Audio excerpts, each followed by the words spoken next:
Hi, I'm Amanda, and this is kind of going to be my vlog on actively, purposefully recovering from a lot of addictive behavior, but primarily food and eating. So, I wanted to do this for a few reasons. One, for myself, to kind of talk through a bunch of stuff because I knew that I would have a lot going on and not a lot of people to talk to about this. I still have a lot of shame, and I don't really want to let a bunch of people into the nitty gritty. There's still a pandemic. I don't quite know who or what kind of support groups are out there. I'm just kind of DIYing, making do with what I've got. You know what I mean?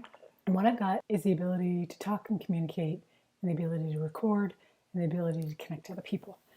The other reason I wanted to do this was because I'm 45.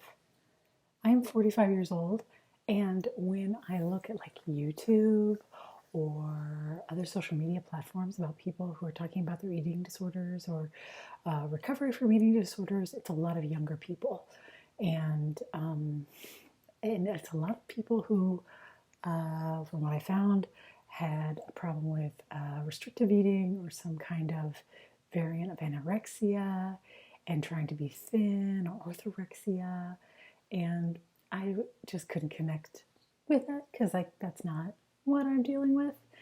And I didn't see a ton of things about people in midlife who had a history of binge eating or emotional eating or compulsive eating or just overeating, compulsively overeating or consistently overeating to the point of it becomes a coping mechanism, a way of escaping oneself.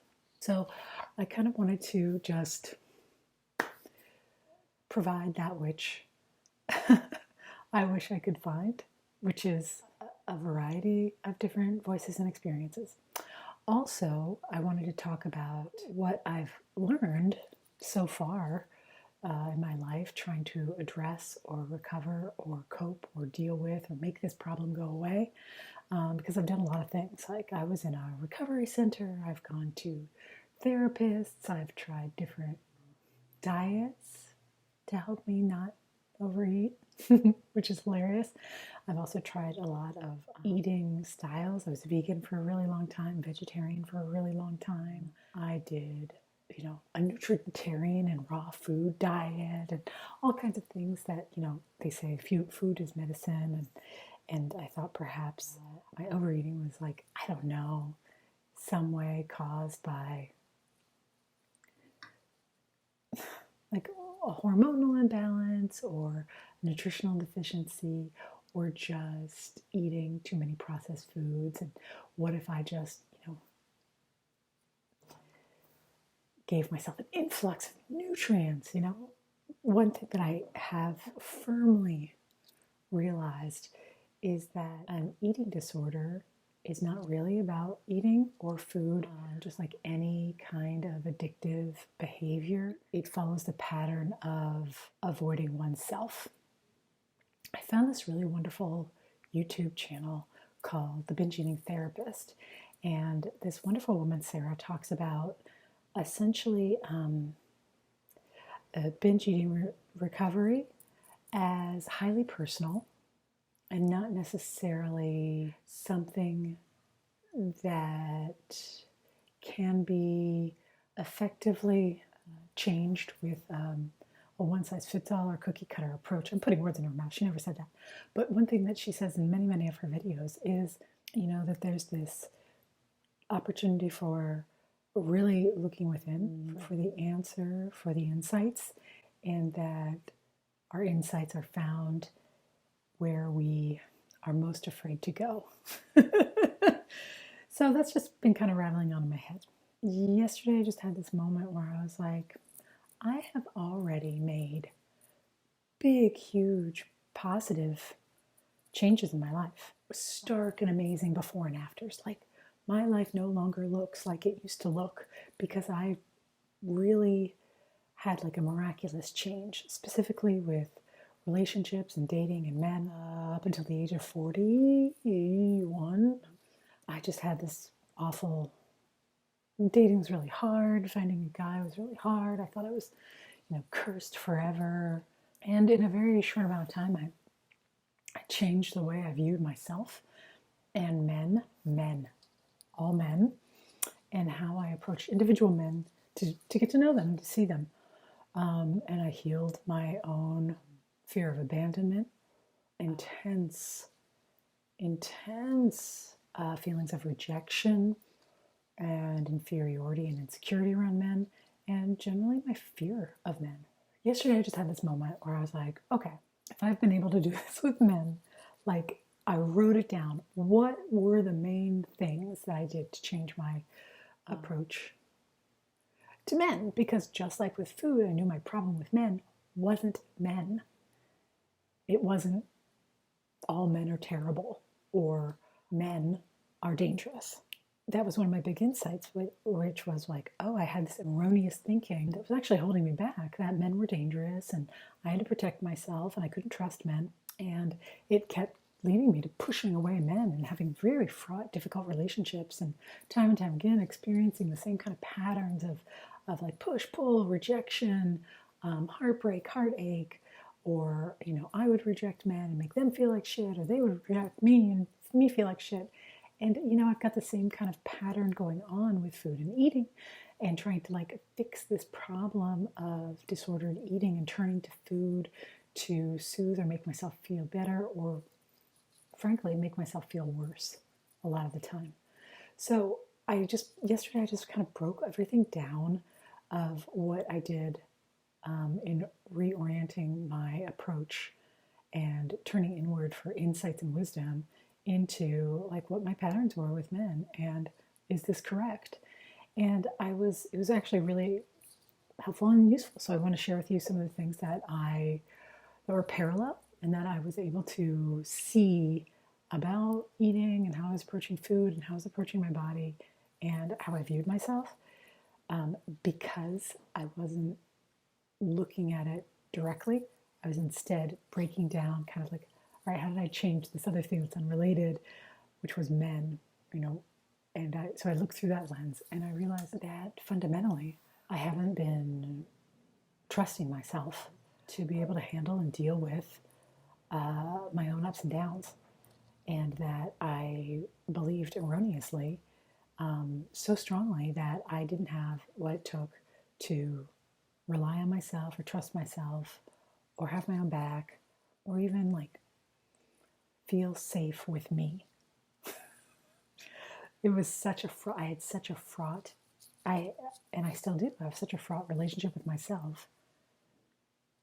And I just saw really clearly like, oh, I need to work on this recovering, regaining, reestablishing that which has been forgotten or lost, which is I am my own source of safety and security. So just like what I was doing with men and dating, I was looking to men for validation. I was looking for men to be safe. I was looking for men to be trustworthy. And at the same time, I never actually thought that men were safe or trustworthy. And I was so desperately seeking love and a really beautiful, strong relationship. And yet I kept doing the same things over and over and over again. And yet I never gave up. And so I just realized like I've got the same thing going on with eating and food. Like I know without a doubt that I will never stop trying to fix or heal or recover from the situation.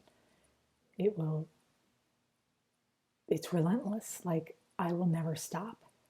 Part of that is also I will never stop giving myself a hard time for not having a good enough relationship. But I also knew like there was this thing inside me like I'm not going to give up actually, even if I feel like giving up or even if I momentarily give up, I know I'll keep on trying.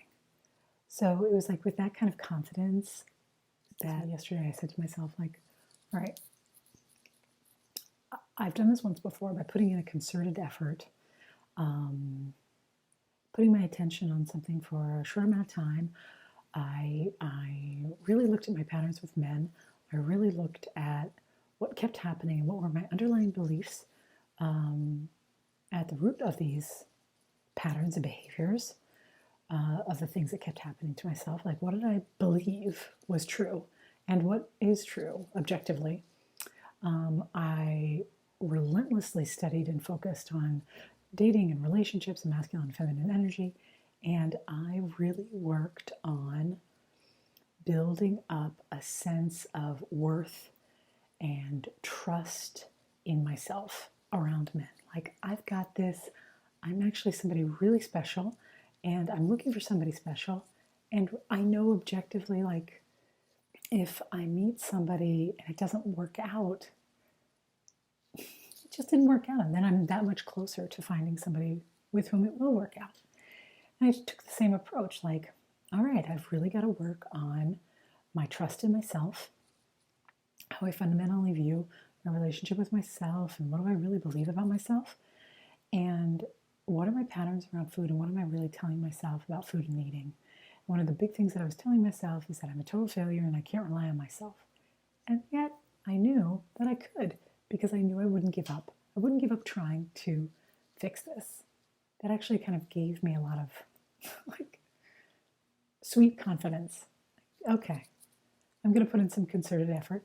And the third thing that I was talking about, which was this concerted effort, this focus on studying and like really reflecting and spending time every single day on it, which is what I did with men and dating for like a month, 2 months. I know that if I focus on this really with true conviction and passion, that I will make huge breakthroughs. So I already trust this about myself. And that's one of the reasons why I was like, okay, how can I really cement this work that I'm doing, these insights? And it was like, I'll do videos. I also journal, and then I type it out, which seems kind of crazy, but it helps me sort of reflect on it as well. So that's just a way of intro, and then I will continue to do these updates, hopefully every day, about what I am learning and working on. So that's the day one introductory summary.